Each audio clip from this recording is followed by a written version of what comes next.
Makeup শব্দটা শুনলেই মনে আসে রংবেরঙের প্রসাধনী, ত্বকের যত্ন এবং সাজগোজ। কিন্তু জানেন কি মেকআপের ইতিহাস কত প্রাচীন, কিভাবে এই শিল্প শুরু হয়েছিল, আর আজ কেমন করে তা আমাদের জীবনে জায়গা করে নিয়েছে? চলুন ঘুরে আসি মেকআপের সেই রঙিন ও চমকপ্রদ ইতিহাসের পাতা থেকে।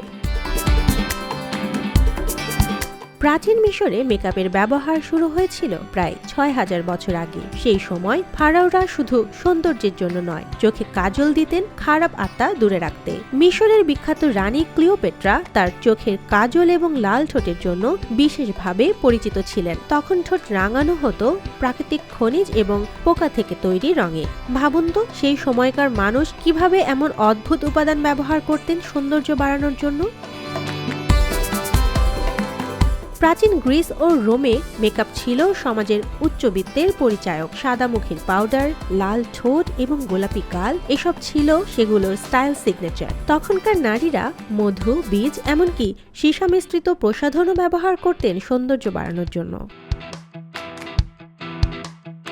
মধ্যযুগে ইউরোপে সৌন্দর্য ধারণায় পরিবর্তন আসে। তখন প্রাকৃতিক সৌন্দর্যকে বেশি গুরুত্ব দেওয়া হতো, ফলে মেকআপের ব্যবহার কমে গিয়েছিল। তবে রেনেসাঁ কালে সৌন্দর্যের জাদু আবার ফিরে আসে। এলিজাবেথীয় যুগে ইংল্যান্ডের রাজপরিবারের নারীরা সাদা সীসা এবং ভিনেগার দিয়ে তৈরি মেকআপ ব্যবহার করতেন, যদিও তা তাদের স্বাস্থ্যের জন্য অনেক ক্ষতিকর ছিল।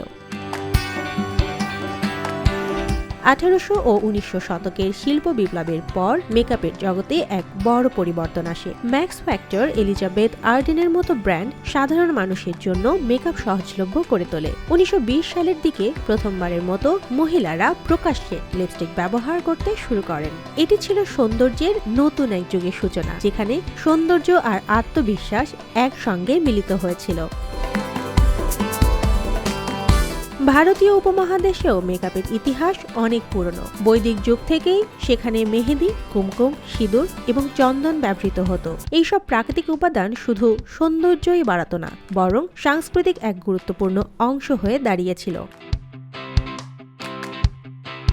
আজকের দিনে মেকআপ শুধু রূপের বাহার নয়, মেকআপ নারীদের আত্মবিশ্বাসী করে তোলে। হাজার বছরের ইতিহাসে এর রূপ বদলেছে, উপকরণ বদলেছে, কিন্তু বদলায়নি একটি জিনিস, নিজেকে সুন্দর করে তোলার চিরন্তন আকাঙ্ক্ষা।